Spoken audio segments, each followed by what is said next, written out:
дар ҳудуди вилояти суғд аз моҳи октябри соли 2020 то моҳи апрели соли ҷорӣ аввалин лоиҳа оид ба таҳсилоти фосилавӣ фаро гирифтани кӯдакони дорои имконияти маҳдуди ҷисмонӣ дошта баргузор гардид. ҳадафи лоиҳа фароҳам овардани шароит барои амалисозии фаъолияти падар-модарон дар давраи пандемияи коронавирус дар интернет, ба раванди таълим ҷалб намудан тавассути таҳсилоти фосилавӣ ва барномаҳои таълимӣ барои кӯдакони дорои хусусияти махсуси талаботи таълимӣ дошта, таҳкими ҳамкорӣ бо васоити ахбори omma ҷиҳати фарогирии масъалаҳои сифати таҳсилот ва равишҳои фарогир дар ин соҳа мебошад. мо бо воситаи ин гурӯҳи ташаббускори волидони имконiyatшон маҳдуди ноҳияи Бобоҷон Ғафуров як синфи захиравӣ омода кардем бо воситаи ёрдами дастгирии анимиҳо ки бо ҳамаи таҷҳизоти техникӣ таъмин карда шуд ва дарсҳои онлайн ба ин 13 нафар кӯдакон дарс дода мешавад ки муаллимон вобаста карда шудаанд ва аз рӯи нақша, аз рӯи ҷадвали дарсӣ онҳо рӯзи душанбе бо кӯдакон дарс мегузаранд. Нисбати замони пешина ҳозир ниҳоят нағз ҷорӣ карда шудааст. Кор бо кӯдакони имкониятшон маҳдуд нағз ба роҳ монда шудааст. онҳо метавонанд аз хонаи худашон истода таълим гиранд.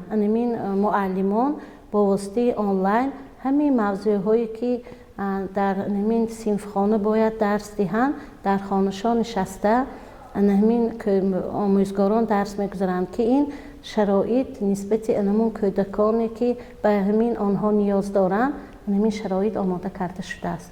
кӯдакони дорои эҳтиёҷоти махсус дар 4 минтақаҳои вилояти суғд, шаҳру ноҳияҳои Бӯстон, Панҷакент, Деваштич ва ноҳияи Бобоҷон Ғафуров имкон доранд ки дар таҳсилоти фосилавӣ ба таълим фаро гирифта шаванд.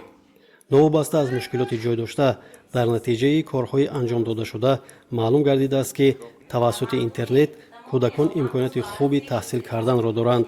бино ба ақидаи коршиносон шумораи зиёди ин гуна кӯдакон дар канор мондаву имкони гирифтани таҳсилоти хубро надоранд ва аз ҷараёни таълим дур мондаанд.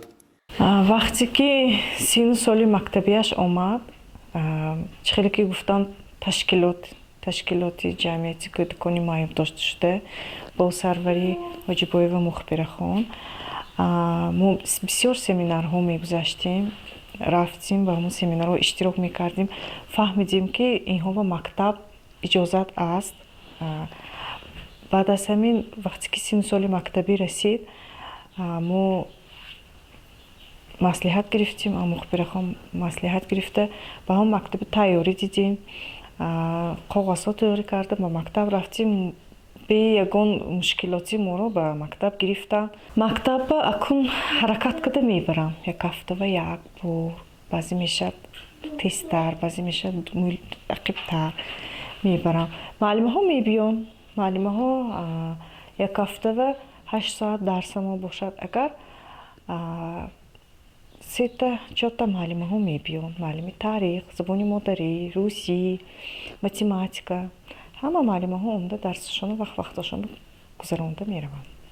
таҷрибаи ташкили таълими фосилавӣ нишон додааст ки агар он паҳн карда шавад, доираи васеъи одамон тавассути васоити ахбори omma, шабакаҳои иҷтимоӣ ва платформаҳо маълумоти заруриро пайдо намуда дар дигар шаҳру ноҳия ва минтақаҳо низ метавонанд чунин раванди таълимро ҷорӣ намудаву шумории бештари кӯдакони дорои эҳтиёҷоти махсусро ба таҳсили фосилавӣ фаро гиранд.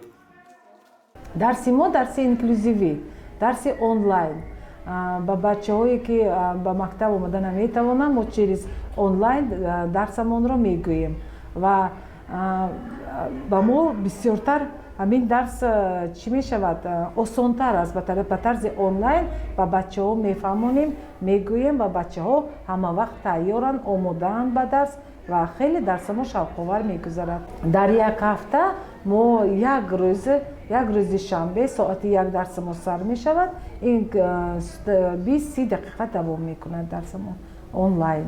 мавзӯъҳое ки ба бачаҳои мо шавқовар аст, мавзӯъҳоро ман худам интихоб мекунам барои ин ки ҳозир фасли тирамоҳ ҳаст ва барои ҳамин фасли тирамоҳро гирифтам ҳам ба забони тоҷикӣ ҳам ба забони русӣ ва бачаҳо мефаҳмонанд бигзор забони русӣ ҳам омӯзанд бачаҳои мо ақаллан камтар калимаҳои русиро ёд мегиранд ва боз номачи оянда боз мана ин идҳое ки дар фасли тирамоҳ ҷашн гирифта мешавад анамиҳоро ба бачаҳо меомӯзонам ва дигару чизҳоро.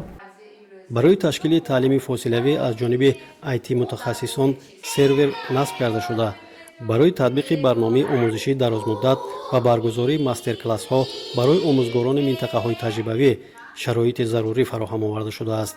инчунин ба лоиҳа кӯдаконе ҷалб карда мешаванд ки аз сабаби маъюбии шадид ва ё дар масофаи аз мактаб дур истиқомат доранд. дастгирии педагогӣ ва психологӣ барои кӯдакони эҳтиёҷоти махсус дошта ҷузъи муҳимтарини омӯзиши фосилавӣ мебошад.